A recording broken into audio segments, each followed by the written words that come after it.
চ্যানেলে আপনাকে স্বাগত।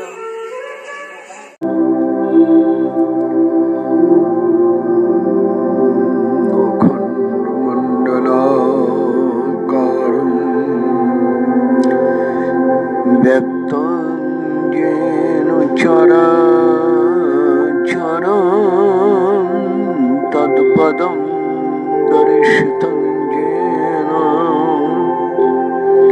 तस्मै श्रीगुरवे नमः। वन्देऽहं श्रीगुरुर्श्रीयुतपदकमलं श्रीगुरुं वैष्णवांश्च श्रीरूपं सागर जातं सहगण रघुनाथं तं सजीवं सद्वैतं सावधूतं परिजनसहितं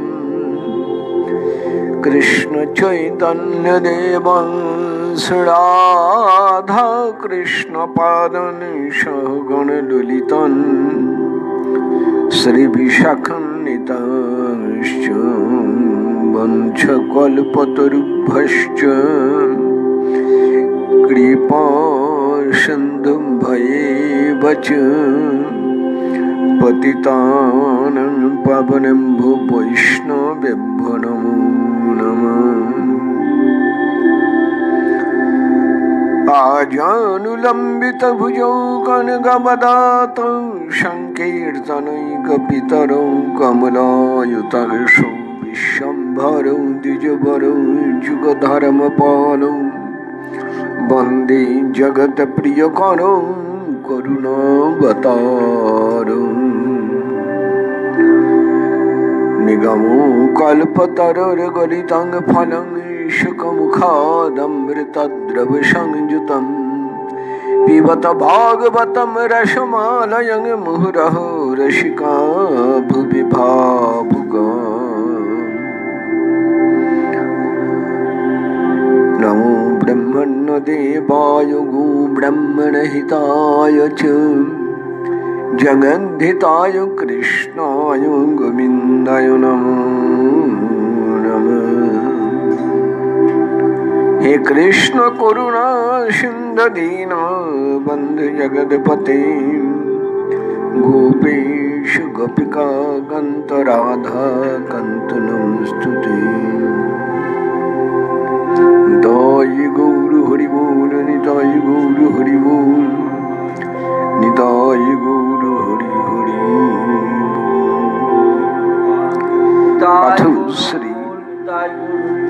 श्रीमद्भागवते दशमी सप्तचत्वारिंशतितमोऽध्याय श्री परीक्षित शुक संवादे राधिका वक्कम जदून चरित लीला करण पीयूष विप्र सक्री ददन विधूत नंद धर्मा विनष्टः सपदि गृह कुटुंबं दीनमुत्सृज्य दीना बहव इह विहंगा भिक्षुचर्यं चरन्ति।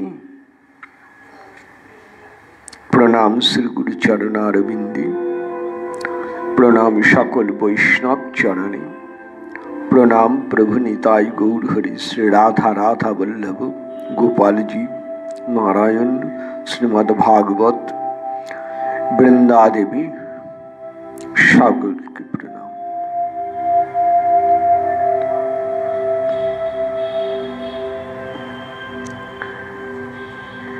শুনছেন রাধারানী ব্যাজস্তুতি ভ্রমর গীতির অন্তর্গত।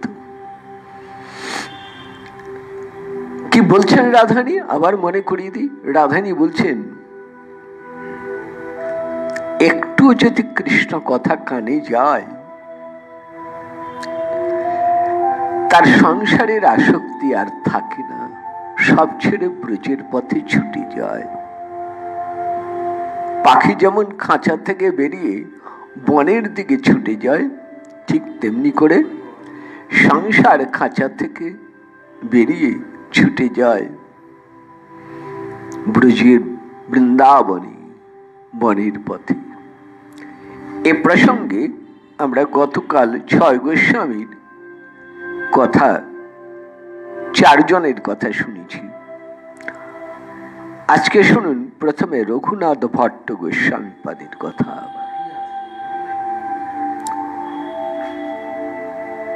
মহাপ্রভু তথা নিমাই পণ্ডিত যখন বর্তমানে বাংলাদেশে শ্রীহট্টে গিয়েছিলেন ছাত্রদের পড়ানোর জন্য, সেইখানে এক ব্রাহ্মণ দম্পতি বাস করতেন। গ্রামের নাম ঢাকা দক্ষিণ। ব্রাহ্মণ দম্পতি ভক্তিপরায়ণ, গৃহে নিত্য সেবা সবই ছিল। ব্রাহ্মণের নাম তপন মিশ্র। তপন মিশ্র বহুদিন ধরে একটি প্রশ্নের উত্তর খুঁজছিলেন, একটি প্রশ্ন উত্তর চাইছিলেন তিনি। কার ভজন করব আর কিভাবে ভজন পথে যাব, কার সাধনা করব আর কেমন ভাবে সাধনা করব, একে কি বলা হয়? সাধ্য সাধন তত্ত্ব। সাধ্য মানে কার ভজন করব, আর সাধন মানে কিভাবে ভজন করব। তপন মিশ্র বহু জনের কাছে জিজ্ঞেস করলেন, বহু রকম শাস্ত্র গ্রন্থ পড়লেন, লাভটা কি হলো? সব গোলমাল পাকিয়ে যাচ্ছে, নিশ্চিত হতে পারছেন না কার ভজন করবেন আর কিভাবে ভজন করবেন। কারণ ধর না, যেমন বিষ্ণু পুরাণ বলছেন বিষ্ণু শ্রেষ্ঠ, শিব পুরাণ বলছেন শিব শ্রেষ্ঠ, অগ্নি পুরাণ বলছেন অগ্নি শ্রেষ্ঠ, বায়ু পুরাণ বলেন বায়ু শ্রেষ্ঠ, দেবী পুরাণ বলেন দেবী শ্রেষ্ঠ, গণেশ পুরাণ বলেন গণেশ শ্রেষ্ঠ। দেখেছেন?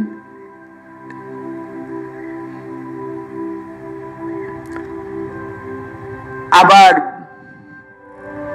জ্ঞানপদ বলেন জ্ঞান না থাকলে সে অন্ধ, ভজন হয় না, অর্থাৎ জ্ঞান প্রয়োজন।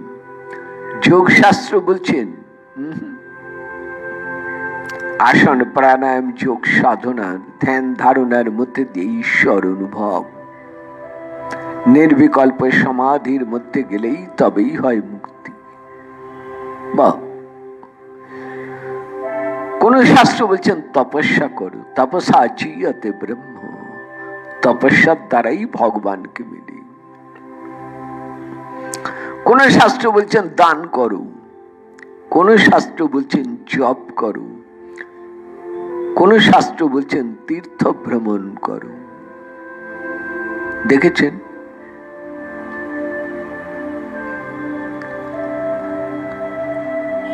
আমাদের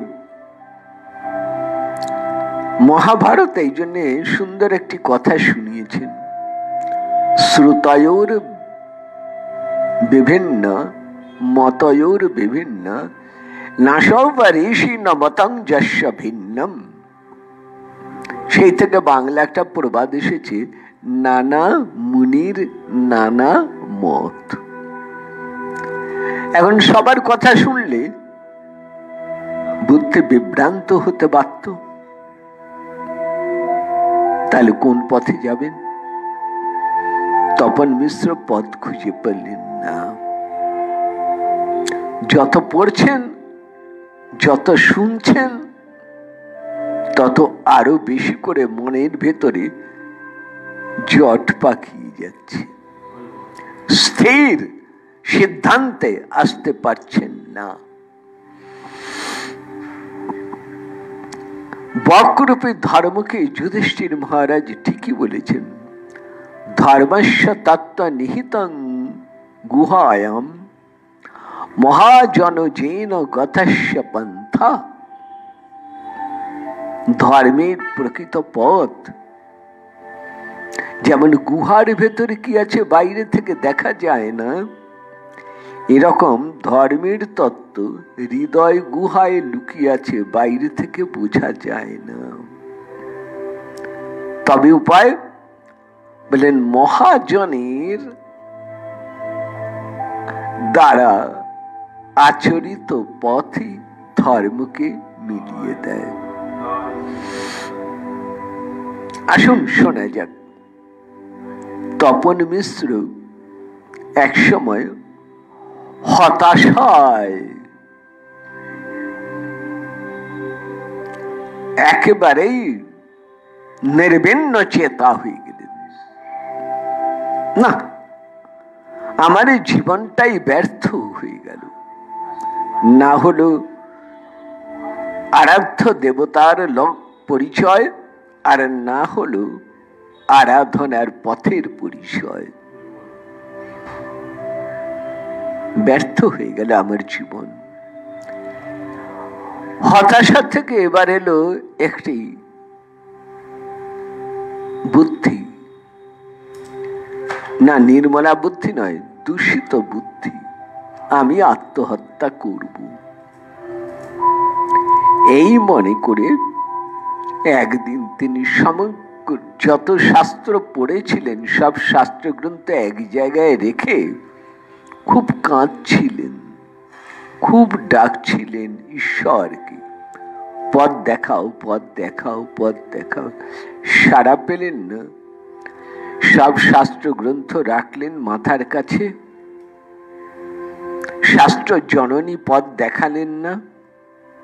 এই মনে করে তিনি এক বাটি বিষ সামনে রাখলেন। ওই বিষ খেয়ে আত্মহত্যা করবেন তিনি।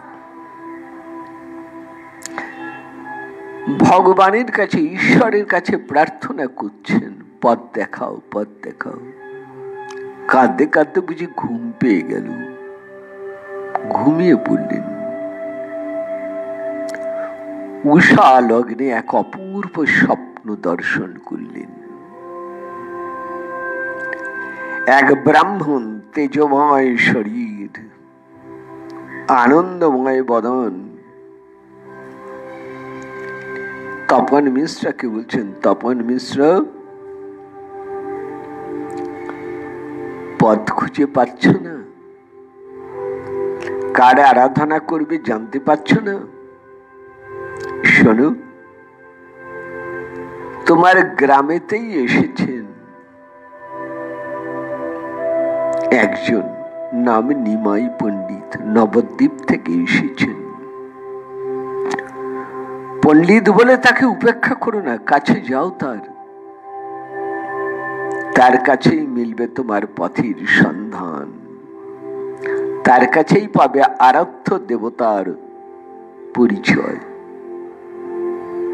কাল সকালে যেও। ব্রাহ্মণ অন্তর্হিত হলেন, স্বপ্ন, ঘুম ভেঙে জেগে উঠলেন তপন মিশ্র। ভাবলেন একবার খোঁজ করেই দেখি। হ্যাঁ, গ্রামের একটু বেলা হতে গ্রামের চণ্ডী মণ্ডপে গিয়ে দেখছেন বিশাল ভিড়,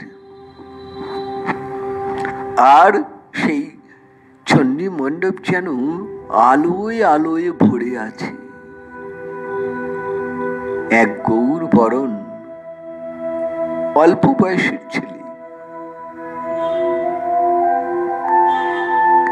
তাকে ঘিরে সব ছাত্রগণ, এমনকি বড় বড় পণ্ডিতগণ। তিনি পড়াচ্ছেন ব্যাকরণ শাস্ত্র। তপন মিশ্র দূরে দাঁড়িয়ে রইলেন। কি অপরূপ দর্শন!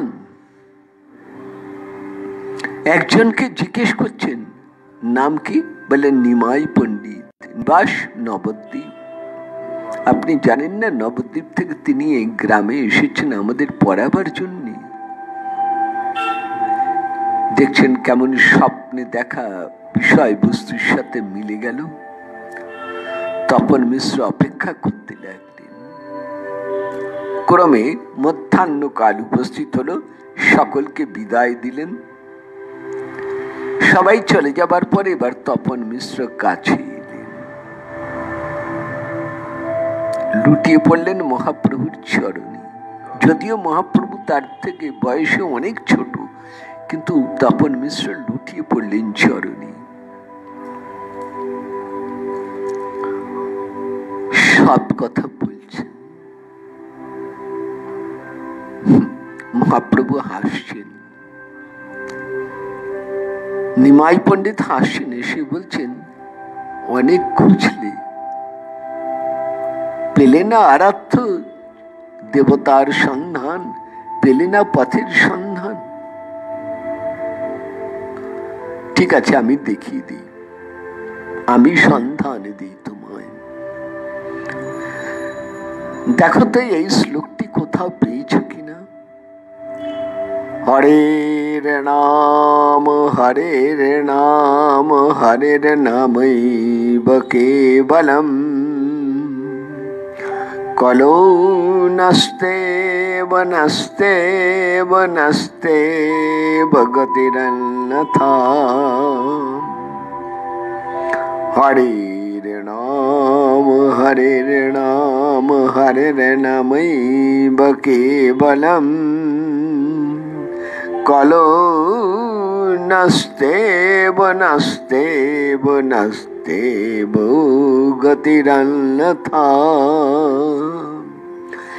হরের নাম হরের নাম হরের নামৈব কেবলম কলো নস্তে বনস্তে বনস্তে ভগতিরন্যথা। হরের নাম হরের নাম হরের নামৈব কেবলম কলো নস্তে বনস্তে বনস্তে ভগতিরন্যথা। মহাপ্রভুর মুখে এই মন্ত্র শুনতে শুনতে তপন মিশ্রের দুই চোখ বেয়ে নামল শ্রাবণের ধারা। মহাপ্রভুর নাম ধরে ডাকছেন, তপন হরি নাম হরি নাম হরি নাম সার নাম ভিন্ন কলি যুগে গতি নাহি আর। নাম ভজ নাম চিন্ত নাম কর সার। কোন দেবতা লাগবে না, কোন জ্ঞান বিচার যোগ সাধনা লাগবে না, একমাত্র তার নাম। কলিযুগের একমাত্র তার নাম। তার নামকে আশ্রয় করো তপন মিশ্র, হরি নামকে আশ্রয় করো। তপন মিশ্র বলে, প্রভু তোমার কৃপায় আমার অন্তরে সব অন্ধকার ঘুচে গেল। আমি পথ পেলাম, আমি জানলাম। প্রভু এখন আমায় বলে দাও, তুমি বলে দাও আমি কি করব, কোথায় যাব, কোথায় বসে আমি ভজন করব, তুমি বলে দাও। এই নাম নিয়ে কোথায় থাকবো, সংসারে থাকবো, কোথায় যাব বল।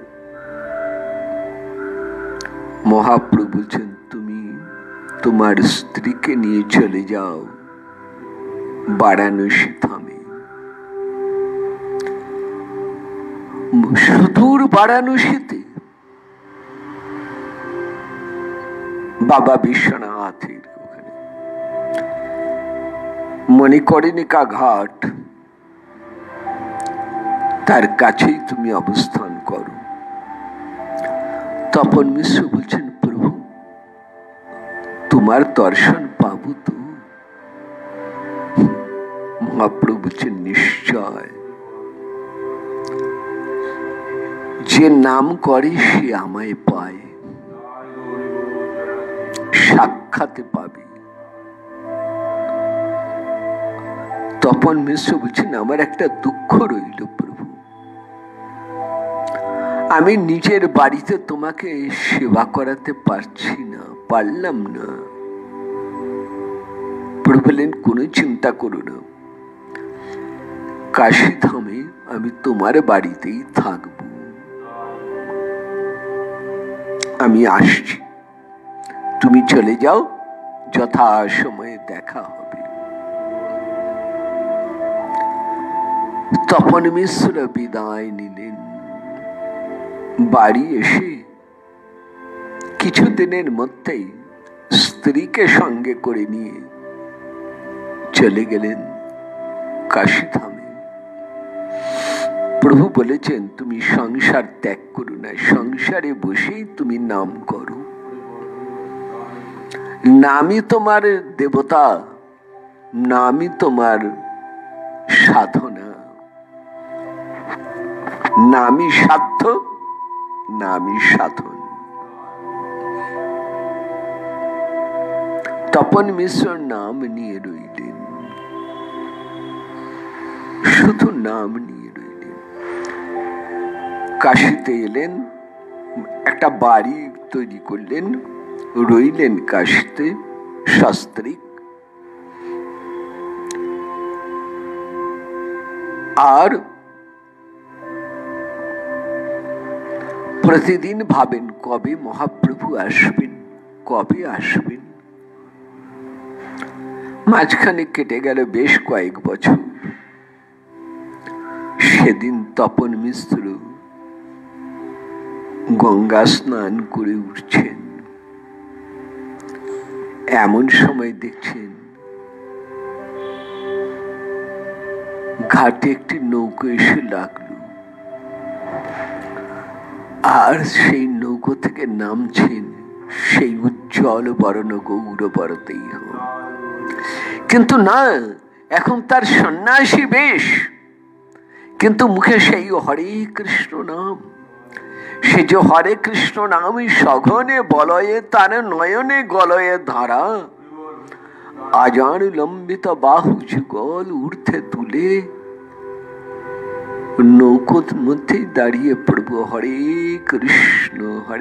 কৃষ্ণ বলছেন।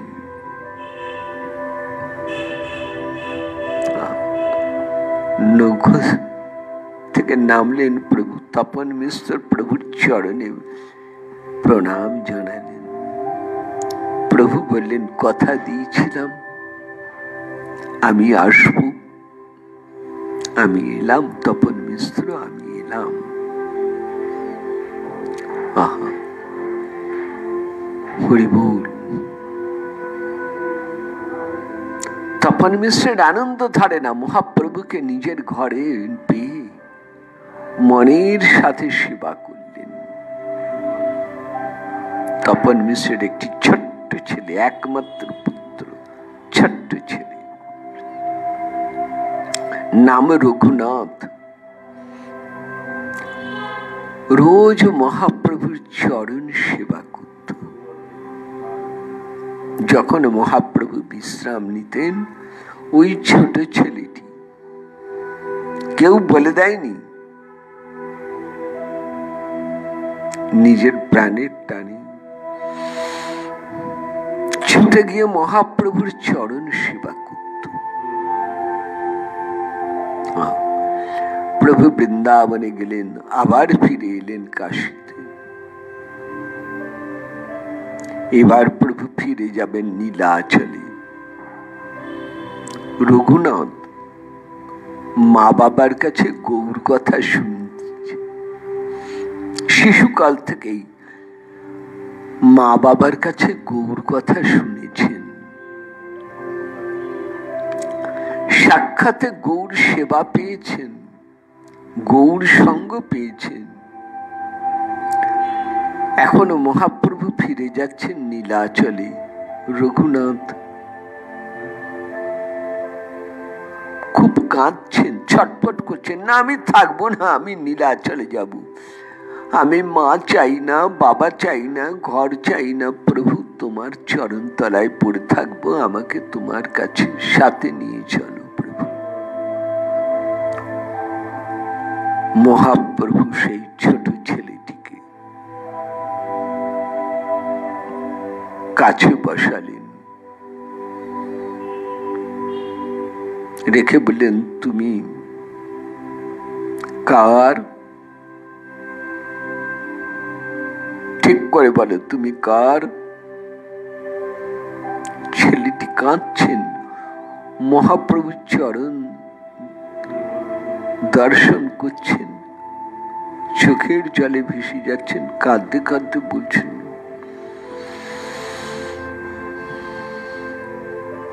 প্রভু আমি জানি না আমি কার, তুমি বলে দাও। আহা,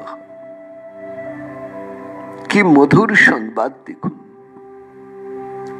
আমি কার তোমার মুখেই শুনি আমার পরিচয়। যেমন ছোট্ট শিশু মায়ের কাছে তার পরিচয় শিখে নেয়, তেমনি করে তুমি বলে দাও আমার পরিচয়। মহাপ্রভু বলছেন, রঘুনাথ তুমি কেমন পরীক্ষা নিচ্ছেন? বলছেন তুমি তোমার মায়ের, তুমি তোমার বাবার। রঘুনাথ বলছেন, না না না না, তুমি সমাজের, তুমি সংসারের, না না না। তাহলে বলো তো রঘুনাথ তুমি কার? এইবার রঘুনাথ বলছেন, আমি তোমার, কায়ে মনো বাক্যে, শরীরে মনে বাক্যে আমি তোমার। আজ আমি একটু ধীরে ধীরে বলছি এই জন্যে যে ছয় গোস্বামীর এই জীবন চরিত আমাদের ভজন পথের আলো। আলো জ্বালা থাকলে যেমন স্বচ্ছন্দে পথে চলা যায়, আলো নিভলেই পথে চলা হয়ে ওঠে দুষ্কর, সেই রকম ভজন পথে ছয় গোস্বামীর কৃপা দৃষ্টি আলোর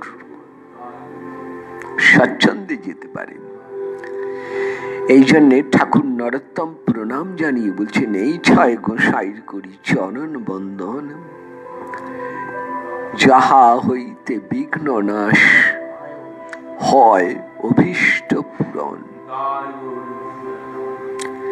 ছয় গোস্বামীকে প্রণাম করলে দুটি ফল, যত প্রকার বাধা বিঘ্ন আছে সব বাধা বিঘ্ন গুলো সরে যায়, আর যে অভীষ্ট, যে লক্ষ্য, সেই লক্ষ্য বস্তুতে পৌঁছানো যায়। সেই ছয় গোসাই করুণা, তাদেরই কথা শুনছেন। তা রঘুনাথকে মহাপ্রভু বললেন, তুমি যদি আমার হও, আমার আশ্রিত যদি হও, আমি যা বলবো তাই শুনবে? বলে নিশ্চয়, নিশ্চয় শুনবো প্রভু, বলো কি করতে হবে? প্রভু বলছেন, এখন মন দিয়ে লেখাপড়া করবে। কাশীতে অনেক বড় বড় পণ্ডিত আছেন, তাদের কাছে গিয়ে ভালোভাবে লেখাপড়া শিখবে, নানান শাস্ত্র অধ্যয়ন করবে। তাই করব প্রভু, তোমার কাছে যাব না, নীলাচলে যাব না। প্রভু বললেন, পড়াশুনো করো, তারপরে একবার নীলাচলে এসো। আগে ভালোভাবে পড়াশোনা করে নাও, তারপরে গম্ভীরায় এসো, নীলাচলে এসো। তাই হবে। প্রভুর আজ্ঞা অবিচারে পালন করছেন। দেখুন, এই তো ভজনের মূল। আমরা প্রভুর আজ্ঞা অবিচারে পালন করতে পারি না, সেই জন্য আমাদের ভজনও হয় না। ভজনের মূল কথাই হচ্ছে প্রভু যা নির্দেশ দেন সেটি অবিচারে পালন করাই হচ্ছে যথার্থ ধর্ম, যথার্থ শান্তির, যথার্থ কল্যাণ লাভের উপায়। আর প্রভুর কথায় যদি আমরা সংশয় আনি, বিচার আনি, বিতর্ক আনি, নিজের মত যদি চাপিয়ে দিতে চাই, সেটা পরবর্তীকালে আমাদের কাছে দুঃখের হয়ে ওঠে, অশান্তির হয়ে ওঠে। বুঝুন,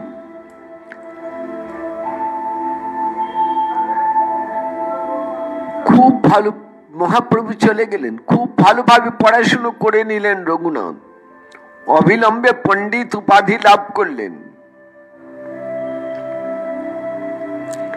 এবার বন টালছে, নীলাচলে যাব, নীলাচলে যাব, গৌর সেবায়, গৌর চরণে পৌঁছাবো। বেশ, মা বাবার অনুমতি নিয়ে বেরিয়ে পড়ল। না না, যাবার আগে কি একটা ছোট্ট ব্যাপার বলছে, মা বাবার কাছে বলছেন মহাপ্রভুর কাছে যাব, খালি হাতে যাব, কিছু খাবার নিয়ে যাই।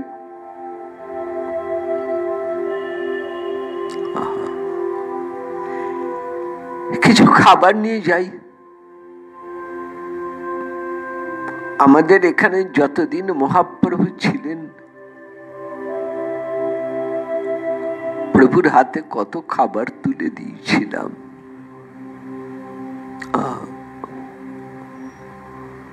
আজ নীলাচলে গৌর দর্শনে যাব, প্রভুর জন্য কিছু নিয়ে যাব না? শাস্ত্র কি বলেন? শাস্ত্র বলেন, গুরুর কাছে, শ্রী গোবিন্দের কাছে, মানে ইষ্ট দেবতার কাছে,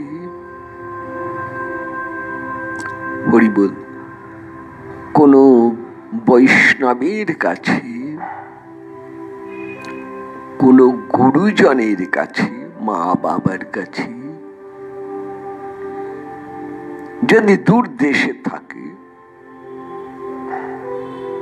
কখনো খালি হাতে যেতে নেই। রাজার কাছে, ওই গুরুজনদের মধ্যে রাজাও পারেন, খালি হাতে যেতে নেই, কিছু নিতে হয়। এই কথাটা রামকৃষ্ণ দেব খুব বলতেন। তিনি বলতেন শিষ্যদের, কিছু না পারে একটা পান পাতা নিয়েও এসো।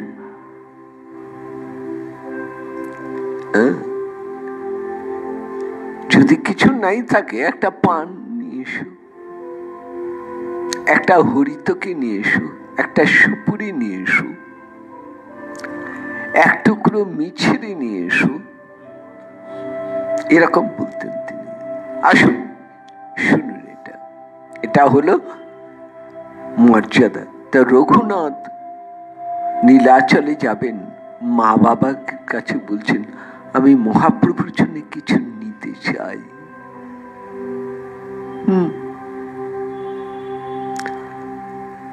মহাপ্রভুর জন্য কি নেবেন? কিছু খাবার তৈরি করে, যে অনেক দিন থাকে এমন খাবার, যেমন রাঘব পণ্ডিত ঝালি সাজিয়ে নিয়ে যেতেন, সেইভাবে রঘুনাথ একটি ঝালি সাজিয়ে নিয়ে গেলেন। তবে রাঘব পণ্ডিতের মতো অত বড় নয়, তবু নিয়ে গেলেন খানিক খাবার। গম্ভীরায় এসে দাঁড়ালেন প্রভুর চরণ তলায়, সমর্পণ করলেন ঝালি। মহাপ্রভু বড় আদরের সঙ্গে রঘুনাথকে গ্রহণ করলেন। নিজের কাছে বসিয়ে এবার ভজনের সব কথা, ভাগবতী বিদ্যা দান করছেন তাকে। 8 মাস প্রভু নিজের কাছে রাখলেন। নবীন যুবক রঘুনাথ ভট্ট, উপাধি পেয়েছিলেন ভট্ট। সর্বশাস্ত্রে সুপণ্ডিত বলেই ভট্টাচার্য বা ভট্ট উপাধি পেয়েছিলেন। এবার 8 মাস পরে মহাপ্রভু বলছেন, একদিন রঘুনাথ তোমাকে বারাণসী ফিরে যেতে হবে। এবার হ্যাঁ, ফিরে যাব। প্রভু বলছেন, প্রশ্ন তুললে? তুমি না আমার। তুমি যদি আমার হয়ে থাকো তাহলে অবিচারে যা বলবো তাই তো মেনে নেবে। আমি যেটা বলবো সেটাই তো অবিচারে মেনে নেবে। প্রশ্ন তুলছ কেন? রঘুনাথ অপরাধ স্বীকার করলেন। মহাপ্রভু প্রেম আলিঙ্গনে বাঁধলেন, বেঁধে বললেন, রঘুনাথ তুমি আমাকে ধরে রেখেছো, আমিও তোমাকে ধরে রেখেছি। তবে এখন তোমার একটা কাজ বাকি আছে। তোমার মা বাবা বৃদ্ধ হয়ে গেছেন, তাদের এখন সেবার প্রয়োজন। মা বাবার সেবা করো, নাম করো, মা বাবার সেবা করো। আর হ্যাঁ, বিবাহ করো না। তোমার সংসার নয়, তোমার স্থান বৃন্দাবনী। 8 মাস বহি প্রভু ভট্টে বিদায় দিলা, বিবাহ না করিহ বলি তারে নিষেধিলা। বিয়ে করো না, সংসারে যেও না, তোমার স্থান বৃন্দাবন। আমি রইলাম তোমার অন্তরে। মনের আনন্দে 2 হাত তুলে গৌর হরি বল, গৌর হরি বল বলতে বলতে ফিরে এলেন কাশীধামে মা বাবার কাছে। প্রাণ ভরে সেবা করলেন মা বাবার। তারা পরলোক গমন করলে এবার মহাপ্রভুর বাক্যের দ্বিতীয় অংশ পূর্ণ করতে রওনা হলেন একাই শ্রীধাম বৃন্দাবনের পথে।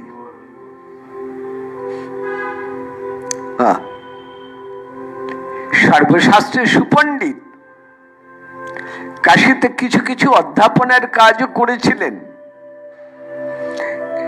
কিন্তু যেই মা বাবা পরলোক গমন করলেন আর ঘরে থাকতে মন চাইল না, ছুটলেন বৃন্দাবনের পথে। স্বরূপ সনাতন বুকে ছড়িয়ে ধরে বললেন, তুমি আমাদের আর এক ভাই, তুমি আসছো, মহাপ্রভু আমাদের জানিয়েছেন, এখন থেকে তুমি আমাদের সঙ্গে থাকবে। আর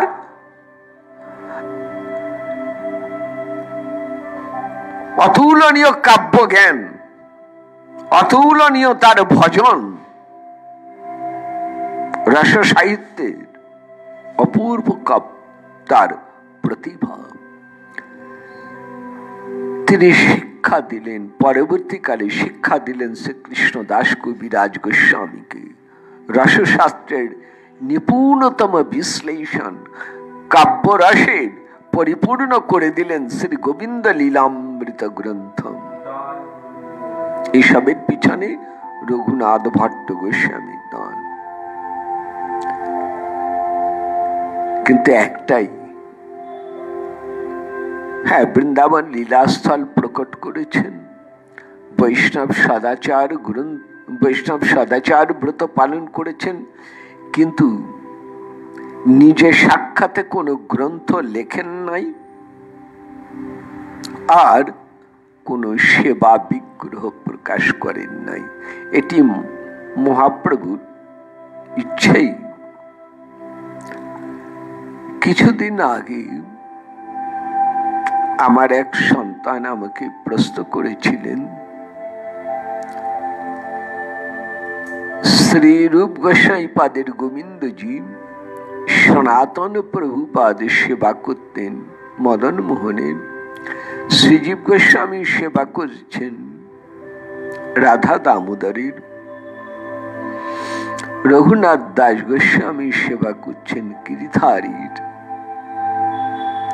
গোপাল ভট্ট প্রভু সেবা করছেন শ্রী রাধা রমন। কিন্তু রঘুনাথ ভট্ট গোস্বামী সেবিত বিগ্রহের নাম কি? আমি বলেছিলাম তাকে, অনেক অনুসন্ধান করে জানা গেছে তিনি কোন সেবা বিগ্রহ প্রকাশ করেন।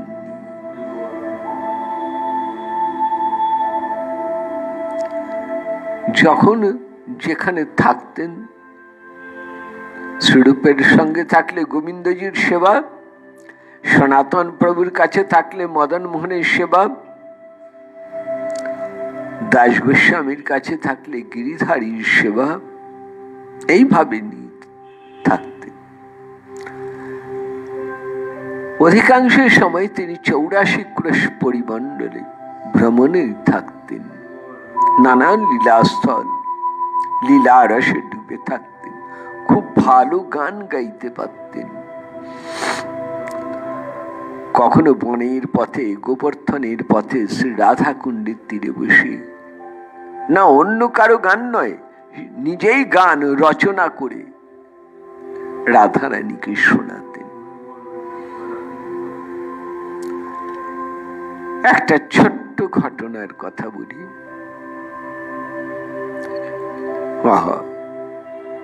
রঘুনাথ ভট্টের মনে হলো তিনি প্রতিদিন, তিনি তখন শ্রী রাধা কুণ্ডে রয়েছেন দাস গোস্বামীর কাছে, দিনের বেলায় সেবা করেন শ্রী গিরিধারীজি, আর বিকেলে সন্ধ্যার সময় শ্রী কুণ্ড তীরে একটা পাথরের উপর বসে রাধা রানীর গান গাইতেন। তার মনে হলো এক সময়, আচ্ছা ভান্ডির বন, বেল বন, তাল বন, কুমুদ বন, বহুলা বন, দ্বাদশ বন তো কয়েকবার পরিক্রমাও করেছেন। মনে ছিল আবার যাই পরিক্রমা করি।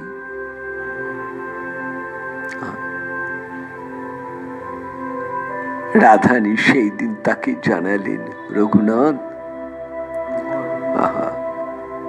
রসমঞ্জরি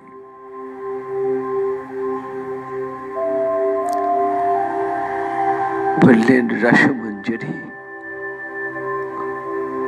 তোমার আর বন পরিক্রমার প্রয়োজন নেই, তুমি এখানে বসেই আমাকে গান শোনাও। তোমার গানেতে আমার মন ভরে যায়, তুমি গান শুনিয়ে দাও। এই তোমার সেবা, এই তোমার সাধনা। সাক্ষাৎ আদেশ লাভ করে রঘুনাথের মন ভরে গেল। শ্রীকুণ্ড তীরে দুই রঘুনাথ, রঘুনাথ দাস গোস্বামী আর রঘুনাথ ভট্ট গোস্বামী, রতি মঞ্জরি, রসমঞ্জরি। মনের আনন্দে রাধা রানী এবং মদন মোহনের গুণ কীর্তন করেন। অপূর্ব অপূর্ব তার এই বিলাস। কেমন হতো? রঘুনাথ ভট্টের সম্বন্ধে জানা গেছে পরবর্তীকালে তিনি গাইলেই শ্রী রাধা কুণ্ডের জলে এক অপূর্ব তরঙ্গের প্রকাশ হতো। আর সেইটি দেখে স্বরূপ সনাতন বলেছিলেন, রঘুনাথ, তোমার কাব্য সাহিত্যের কোনো তুলনা নেই, তোমার গানের তুলনা নেই।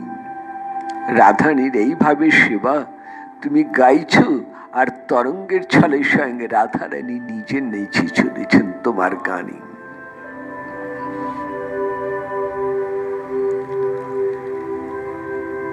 রঘুনাথ ভট্ট দেখুন সব ছেড়ে কেমন ব্রজবাস করছেন দেখুন। এবারে আরেকজনের কথা, সময় তো হয়ে গেল প্রায়। মহাপ্রভু দক্ষিণ ভারতের শ্রীরঙ্গক্ষেত্রে যখন ছিলেন, এক ব্রাহ্মণের ঘরের নাম বেঙ্কট ভট্ট। সেই বেঙ্কট ভট্টের পুত্র, মতান্তরে ভ্রাতুষ্পুত্র, তবে আমার মনে হয় পুত্রই, তার নাম গোপাল। ঠিক রঘুনাথের মতোই এই গোপাল মহাপ্রভুর সেবা করেছেন 4 মাস, মনের আনন্দে সেবা করেছেন। বেঙ্কট ভট্টকে মহাপ্রভু নানান ভাবে পরীক্ষা করতেন, কারণ বেঙ্কট ভট্ট তিনি রামানুজ বৈষ্ণব, তার ইষ্ট দেবতা লক্ষ্মী নারায়ণ, তাই মহাপ্রভু তাকে ভাগবত সিদ্ধান্ত দিয়ে মাঝে মাঝে পরীক্ষা করতেন, আনন্দ করতেন, মজা করতেন, বুঝিয়ে দিতেন। তার পুত্র গোপাল, অল্প বয়সের ছেলেটি, মহাপ্রভুর সেবায় রত, মহাপ্রভুর মুখে শুনতেন ভাগবতী কথা। 4 মাস পরে প্রভু চলে যাচ্ছেন, গোপাল মহাপ্রভুর সাথে যেতে চাইলেন। প্রভু বললেন, এখন ভালো করে লেখাপড়া করো। ঠিক রঘুনাথ ভট্টের মতোই বললেন, ভালো করে লেখাপড়া করো, সময় এলে আমি ডেকে পাঠাবো তোমায় নীলাচলে। নাম নিয়ে থাকো, পড়াশুনো নিয়ে থাকো, যা বললাম সেই কথাগুলি অক্ষরে অক্ষরে পালন করো। তাই করে চলল। সেই গোপাল ভট্ট তখন নবীন যুবক। আচম্বিত একদিন স্বপ্নে দর্শন করলেন মহাপ্রভুকে। মহাপ্রভু তাকে হাত নেড়ে বলছেন, গম্ভীরা এসো, নীলাচলে গম্ভীরা এসো, গোপাল গম্ভীরা এসো। ঘুম থেকে উঠেই আর এক মুহূর্ত সংসারে রইলেন না, ছুটলেন নীলাচলের পথে। গম্ভীরায় পৌঁছেই দেখেন সর্বনাশ, মহাপ্রভু অন্তর্ধিত।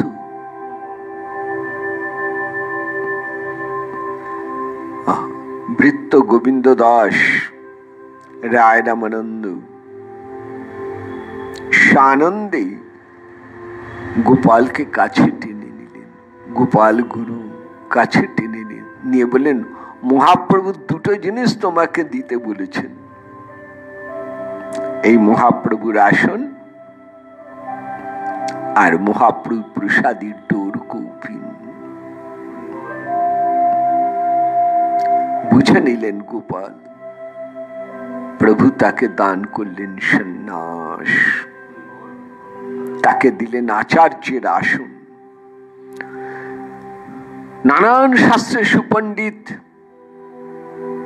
গোপাল ভট্ট সেই আসন আর সেই ডোর, আবার তার একটি টিকাও তৈরি করলেন। গোপাল ভট্ট প্রভু সেবা করতেন। যমুনায় কোন সেবা বিগ্রহ নেই, যমুনায় স্নান করছেন, তুলসী চয়ন করছেন। এক ব্রাহ্মণ একদিন তাকে দান করলেন একটি ঝুড়ি, তার মধ্যে 12টি শালগ্রাম। ওই ঝুড়ির মধ্যে রেখেই সেবা করতেন তিনি। জয়পুরের মহারানী এলেন, গোবিন্দ মদনমোহন গোপীনাথকে বসনে ভূষণে সাজিয়ে দিলেন। গোপাল ভট্টের মনে হলো, আহা, আমার যদি এমন বিগ্রহ থাকত। সব তো শালগ্রাম, সাজাবার কিছুই নেই। ঝুড়ির মধ্যে গামছা চাপা দেওয়া থাকতো। ভোরবেলায় দেখছেন এক শালগ্রাম থেকে প্রকাশ হয়েছেন শ্রী রাধারমণ, এবং তার পিঠের মধ্যে সংলগ্ন রয়েছেন এখনো সেই শালগ্রামটি। এখনো প্রমাণ।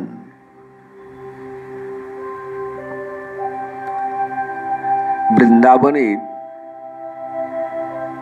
এই একমাত্র রাধারমণের বিগ্রহই স্বয়ম্ভু, অর্থাৎ নিজে প্রকাশ হয়েছেন। গোবিন্দ আর মদনমোহন গোপীনাথ বদ্রনাভ প্রতিষ্ঠিত, হরিদেব কেশবদেব বদ্রনাভ প্রতিষ্ঠিত, কিন্তু একমাত্র রাধারমণী যিনি স্বয়ং প্রকাশিত শালগ্রাম থেকে।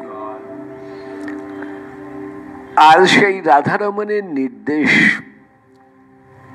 এক ব্রজবাসী প্রতিদিন ক্ষীর তৈরি করে দিতেন। সেই ক্ষীর ভোগ দেয়া হতো রাধারমণকে। সেই রাধারমণ নিয়ে পরবর্তীকালে একটি বিতর্কের উদয় হয়েছিল বৈষ্ণব সমাজে। কারণ আমরা তো যুগল সেবা করি, রাধারানী নেই, অতএব রাধারমণ সেবাকেই আমাদের গৌড়ীয় বৈষ্ণবের সিদ্ধান্ত সম্মত, এইরকম বিতর্ক উঠেছিল। রাধারমণ জানিয়েছিলেন, আমি একা নই, আমার মধ্যে রাধারানী রয়েছেন। একটু বুঝুন, রাধারমণের অন্তরে রাধা, বাইরে শ্যাম। মহাপ্রভুর যেমন অন্তরে কৃষ্ণ, বাইরে রাধা, ঠিক তার উল্টো রাধারমণ। কিন্তু বাইরে আনুষ্ঠানিক পূজা অর্চনায় রাধারানীর প্রতিভূ রূপে একটি মুকুট রাখা হয়, সেই মুকুটেই রাধারানীর সেবা হয়ে থাকে। এটা এখনো চলে আসছে এই রীতি। রাধারমণের অপূর্ব লীলা বিলাস, বহু অলৌকিক ঘটনায় রাধারমণকে নিয়ে। যাই হোক, আমরা গোপাল ভট্ট প্রভুর কথায় আবার যাই। গোপাল ভট্ট প্রভু পরবর্তীকালে ওই রাধারমণ মন্দিরের পাশে ভজন কুটিরে নিত্যলীলা প্রবিষ্ট হন, এবং আজও সেখানে তার সমাধি সমাজ রয়েছে। খুব সংক্ষেপে 6 গোস্বামীর কথা বলা হলো, যারা সংসারে সব পেয়েও সব ছেড়ে ছুটে গেছেন বৃন্দাবনের পথে। আমি আগামীকাল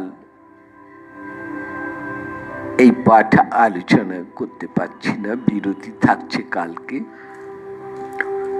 পরশুদিন ভ্রমরগীতির পরবর্তী মন্ত্রে দিকে অগ্রসর হব।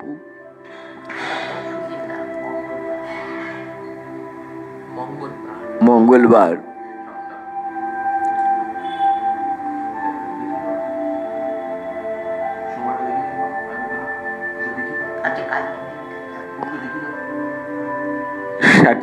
সাড়ে 7টায় মঙ্গলবার।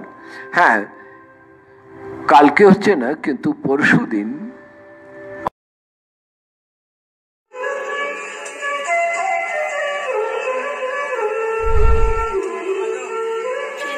ভালো লাগলে লাইক